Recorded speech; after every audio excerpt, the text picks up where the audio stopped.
शांत रहेंगे तो अच्छी तरह आवाज रिकॉर्ड बढ़िया होगा। वो এমনিতে মানে পরিশ্রম করে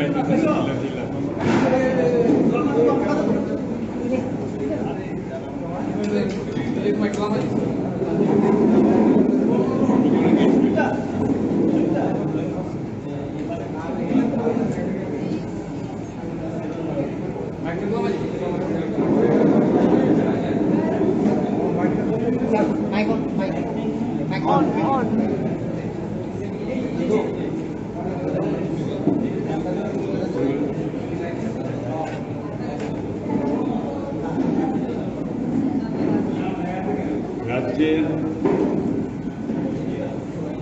সমস্ত সাংবাদিক বন্ধুদের আমার ব্যক্তিগত পক্ষ থেকে, রাজ্য সরকারের অর্থ দপ্তরের পক্ষ থেকে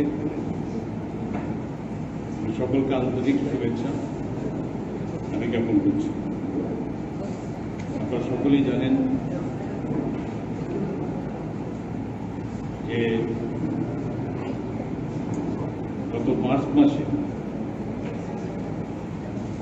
নির্বাচন এবং সঙ্গে সঙ্গে মন্ত্রিসভা গঠন হয়েছিল 8 মার্চ। সেই কারণে রাজ্যের পূর্ণাঙ্গ বাজেট আমরা করতে পারিনি। বৈষম্য গোপন অ্যাকাউন্ট 4 মাসের জন্য আমরা করেছি। তার মেয়াদ 31শে জুলাই পর্যন্ত। এর মধ্যে আমরা রাজ্যের পূর্ণাঙ্গ বাজেট আজকে আমরা পবিত্র বিধানসভায় আমরা এটা পেশ করেছি।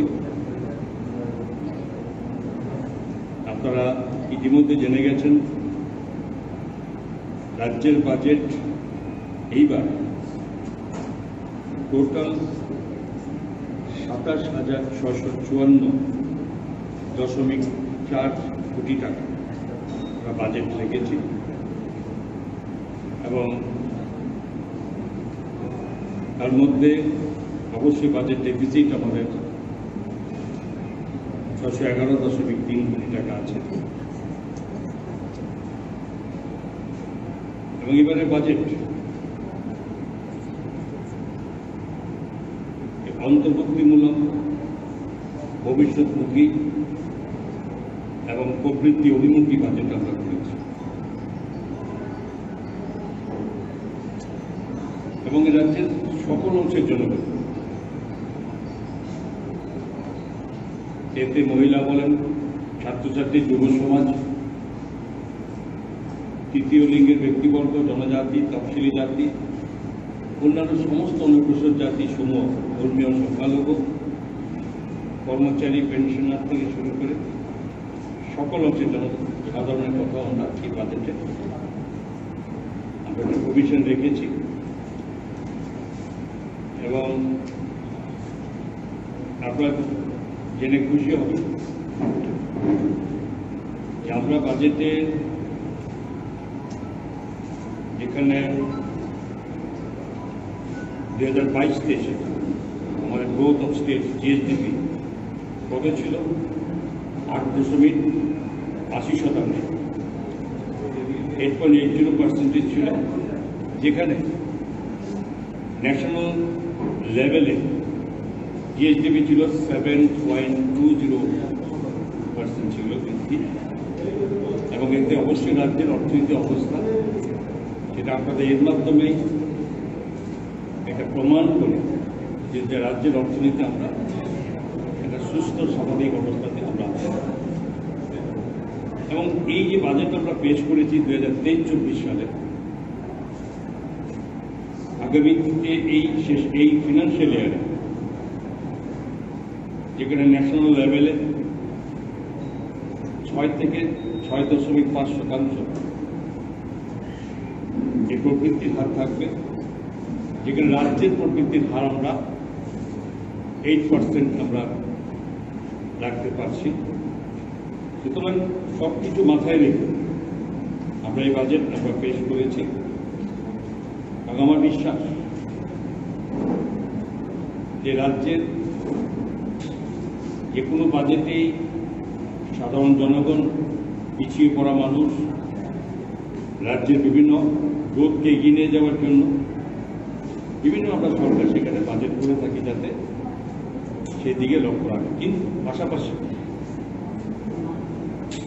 যে ক্যাপিটাল এক্সপেন্ডিচার করা একটা রাজ্যের ফিউচারের জন্য খুব প্রয়োজন, সেদিকে লক্ষ্য রেখেও আমরা এই ক্যাপিটাল এক্সপেন্ডিচারের উপর আমরা খুবভাবে আমরা নজর রেখেছি এবং তাই বাজেট প্রভিশন করে রেখেছি যে ৫,৩৫৮.৭০ কোটি টাকা আমরা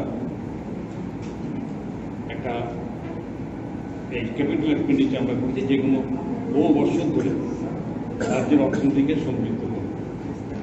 এবং এটাকে যদি আমরা ধরি ২০২২-২৩ অর্থবর্ষের সঙ্গে আমরা ধরি, তার থেকে আমরা 22.8% যেখানে ক্যাপিটাল এক্সপেন্ডিচার আমরা বৃদ্ধি করেছি, বেশি করছি। বাজেটে যদি আমরা দেখতে লাগে যে বাজেট আমরা ৭,৬৫৪ কোটি টাকার বাজেট আমরা রেখেছি, সেটাও যদি আমরা ২২-২৩-এর সঙ্গে দেখি, তার সঙ্গে আমরা ৯.৮৭% আমরা বাজেটের বৃদ্ধি আমরা করেছি। এছাড়াও আমাদের বিভিন্ন রকমভাবে এই বাজেটের নতুন নতুন অনেক কটা পরিকল্পনা আমরা এনেছি এবং এগুলো বিশেষ করে আমরা যেমন কৃষি সংশ্লিষ্ট ক্ষেত্রে বিশেষ গুরুত্ব আরোপ করা হয়েছে। এতেও প্রায় ১৪৩৬ কোটি টাকা বরাদ্দ করা হয়েছে। এবারের বাজেটে সামাজিক ক্ষেত্রের উপর বিশেষ জোর দেওয়া হয়েছে, যার মধ্যে শিক্ষা স্বাস্থ্য ক্ষেত্র রয়েছে এবং এতে মোট ব্যয় বরাদ্দ ধরা হয়েছে প্রায় ৭,০০০ কোটি টাকা। এবং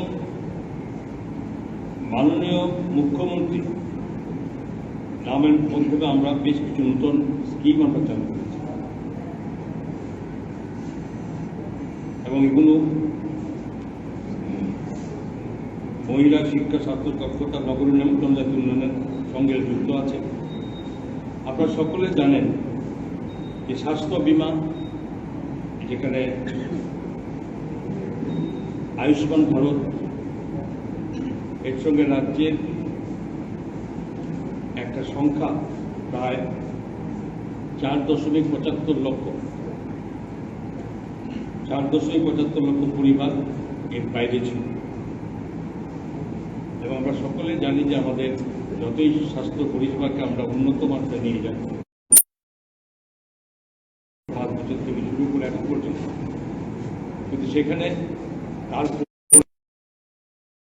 মানুষের যখন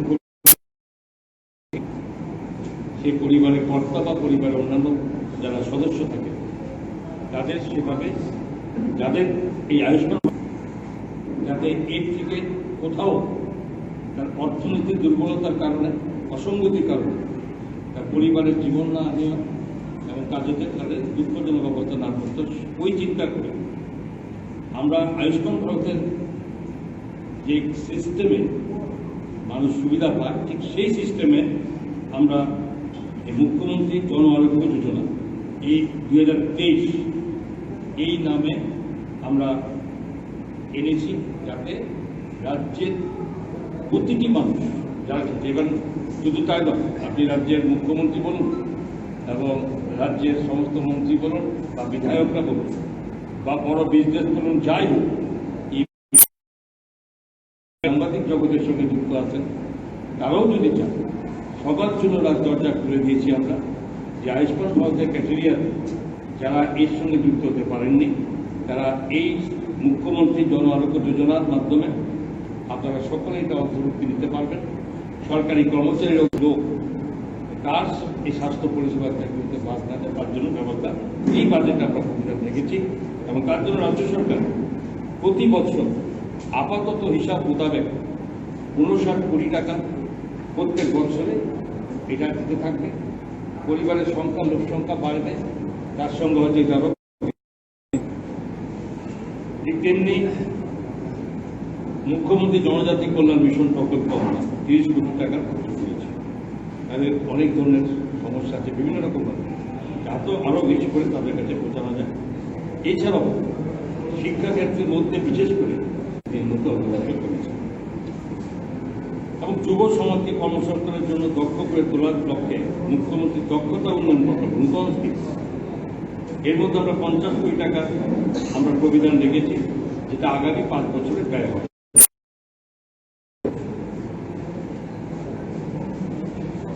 এখন মুখ্যমন্ত্রী নগর উন্নয়ন প্রকল্পে এতেও আমরা বিভিন্নভাবে নগর উন্নয়ন যাতে আরও বেশি করে মানুষের কাছে সহযোগিতা নেওয়া যায়, তার জন্য আমরা 120 কোটি টাকা রেখেছি। এতে অন্যান্য সমস্যা আছে, এই প্রোগ্রাম এটা নয়, এটাই শুধু এই যে আর্টিফিশিয়াল যে এই ব্যবস্থাপনা অনেক দূর অনেক সহজ করে এবং খুব দ্রুত গতিতে আমাদের যে লক্ষ্য বা যেটা আমরা আত্মস্থ করতে চাই, জ্ঞান নিতে চাই, সেটা খুব সহজভাবে আমরা এই যে বুদ্ধিমত্তা, কৃত্রিম বুদ্ধিমত্তা এর মাধ্যমে আমরা নিতে পারি। সমস্ত ম্যানুয়ালভাবে আমরা চিন্তা করি, পুরো একটা পরিকল্পনা করতে আমরা নিজেরা গিয়ে সেটাকে নিই, কারোর থেকে সাজেশন নিতে হয়, কাউকে বুদ্ধি নিতে হয়, পড়াশোনা করতে হয়, সব কিছু করার পরে সেই উন্নয়ন। কিন্তু এই ব্যবস্থা থাকলে অটোমেটিক্যালি আমাদের ডাটা যা দেওয়া দিয়ে দিলে সেই সাজেশন, সে রাস্তা সেখানে পাওয়া যায়। এটাকে এই যে কৃত্রিম বুদ্ধিমত্তা এই স্থাপন যাচ্ছে আগামী দিনে রাজ্যের সমস্ত অংশের মানুষ শিক্ষাক্ষেত্র থেকে শুরু করে বিভিন্ন কৃষিক্ষেত্র থেকে শুরু করে শিল্প যে কোনো জায়গার ক্ষেত্রে আমরা এর মাধ্যমে অনেক বেশি করে বলবেন আমরা দিয়ে দেবো 5 মিনিট থাকবেন, আমরা দিয়ে দেবো। আমি দিয়ে দেবো, তো আমি বলে মুখ্যমন্ত্রী ইন্টিগ্রেটেড ক্রপ ম্যানেজমেন্ট প্রোগ্রাম, এটার মাধ্যমে রাজ্যে কৃষি পদ্ধতি বলেছে আগে উৎপাদনশীলতা বৃদ্ধি করতে হবে। আপনারা এই মুহূর্তে জানেন যে রাজ্যের এই কৃষি ব্যবস্থা আগের মতো সেই ব্যবস্থা নেই। গত 5 বছরের সরকার থেকে শুরু করে আমরা কৃষি ব্যবস্থাকে এই রাজ্যের বাইরে শুধু ভারতবর্ষ নয়, আমরা পৃথিবীর বিভিন্ন দেশেও এই কৃষি ব্যবস্থা, কৃষি উৎপাদনী সামগ্রীর মাধ্যমে আমরা রাজ্যের যথেষ্ট আমরা কৃষকদের উন্নয়ন থেকে শুরু করে রাজ্যেরও যথেষ্ট আমরা এটার পরিচিতি আমরা বাড়াতে পেরেছি। সেই জন্য সরকার এই ব্যাপারে এই প্রকল্প আবার নেওয়া হয়েছে, এখানে মুখ্যমন্ত্রী ইন্টিগ্রেটেড ক্রপ ম্যানেজমেন্ট প্রোগ্রাম নাম দিয়ে, যেখানে আমরা এতেও 1.16 লক্ষ হেক্টর এলাকার প্রকল্প আওতা আছে এবং এটা 10 কোটি টাকা আমরা বরাদ্দ করেছি। এই যে মুখ্যমন্ত্রী পানি সম্পদ বিকাশ যোজনা, এটার মধ্যে আমরা নতুন করে আমরা 10 কোটি টাকার ব্যবস্থা রেখেছি। এটা বিপিএলভুক্ত কৃষক যারা পশুপালনে যুক্ত তাদের আর্থিক সহায়তা দেবে।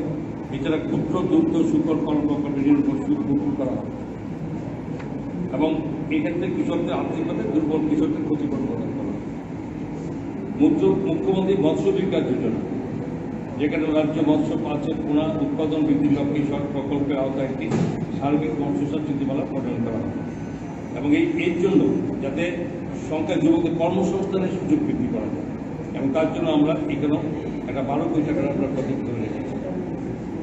যে মুখ্যমন্ত্রী কন্যা আত্মনির্ভর যোজনা, মুখ্যমন্ত্রী কন্যা আত্মনির্ভর যোজনার আওতায় উচ্চ মাধ্যমিকে সর্বোচ্চ নম্বর পাওয়া 100 জন মেধাবী ছাত্রীকে উচ্চশিক্ষা অর্জনে উৎসাহ প্রদানের জন্য একটি করে স্কুটি বিনামূল্যে দেওয়া হবে। নূতন যোজনা মুখ্যমন্ত্রী কন্যা আত্মনির্ভর যোজনা এবং এর জন্য আমরা আমাদের আর্থিক সহায়তা আমরা প্রাধান্য রেখেছি। ক্রীড়া জগতের ক্ষেত্রে এটা অনেক প্রকল্প আছে, আগেরও বিগত দিনে আছে। এবারে মুখ্যমন্ত্রী ক্রীড়া উন্নয়ন প্রকল্পে বিশ্বমানের ক্রীড়া পরিকাঠামো নির্মাণ ও খেলোয়াড়দের বৃত্তি প্রদানের লক্ষ্যে এই প্রকল্পটি ঘোষিত হয়েছে, যার জন্য 2023-24 অর্থ বছরে এর জন্য আমরা 8 কোটি টাকার আমরা প্রভিশন রেখেছি এবং এতে সমস্ত যারা বিশ্বব্যাপী বা যাদের মানে বিশ্বমানের ক্রীড়ার সঙ্গে যুক্ত থাকে তাদেরও আর্থিক সহায়তা জন্য দেওয়ার প্রভিধান আমরা রাখা হয়েছে। মুখ্যমন্ত্রী দক্ষতা উন্নয়ন প্রকল্পের পরিষ্কার বিভাগে 22,000 যুবক যুবতীর বৃত্তিমুখী পরীক্ষার মাধ্যমে চাকরির সুযোগ সুবিধার জন্য রাজ্য সরকারের নতুন প্রকল্প ঘোষণা করি, যার জন্য আমরা 50 কোটি টাকা 5 বছরে আমরা একটা ব্যয় বরাদ্দ আমরা রাখা হয়েছে। কি হবে এটা? এই প্রকল্পের আওতায় বিভিন্ন বৃত্তিমুখী দক্ষতামূলক ক্ষেত্রে, যেমন কৃত্রিম বুদ্ধিমত্তা বলেছি আমি, ড্রোন প্রযুক্তি, ইন্টারনেট, স্মার্ট সিটি পরিষেবা এবং চিরাচরিত ব্যবসা বাণিজ্যের সাথে স্মার্ট কৃষির দায়িত্বে দক্ষতা বৃদ্ধির প্রশিক্ষণ দেওয়ার জন্য, এবং তার জন্য আমরা টাকা বরাদ্দ রেখেছি। মুখ্যমন্ত্রী স্যাটেলাইট টাউন ডেভেলপমেন্ট প্রকল্প, আমরা সবাই আমাদের রাজধানী আগরতলা উন্নয়ন অবশ্যই দরকার হচ্ছে, স্মার্ট সিটি হচ্ছে, বিভিন্ন রকমভাবে বিভিন্ন ক্ষেত্রে আমরা উন্নয়ন করে চলেছি। এর সঙ্গে রাজ্যের আস্তে আস্তে প্রতিটি ডিস্ট্রিক্টের যারা ডিস্ট্রিক্ট হেড, যারা মহকুমাগুলো হেডকোয়ার্টারগুলোতে যাতে সেইভাবে একটা উন্নয়নের রূপরেখা তৈরি করা যায়, যাতে আগামী দিনে শুধু সারা রাজ্যের উন্নয়ন একসঙ্গে আনা যায়। তার জন্য এই মুখ্যমন্ত্রী এটার মাধ্যমে কোথাও ভ্রমণ করে এই স্যাটেলাইট টাউন গড়ে তোলার লক্ষ্যে আগামী 5 বছরে 500 কোটি টাকা সরকার ব্যয় করবে এই স্যাটেলাইট এই টাউনগুলো তৈরি করার জন্য। এবং 23-24 অর্থ বছরের প্রকল্প ব্যয় বরাদ্দ রয়েছে, যেটা বলেছে 120 কোটি টাকা। তো এইভাবে ডিরেক্টর অফ গুড গভর্নেন্স, একটি ডিরেক্টর অফ গুড গভর্নেন্স নামক অধিদপ্তর স্থাপন করা হবে।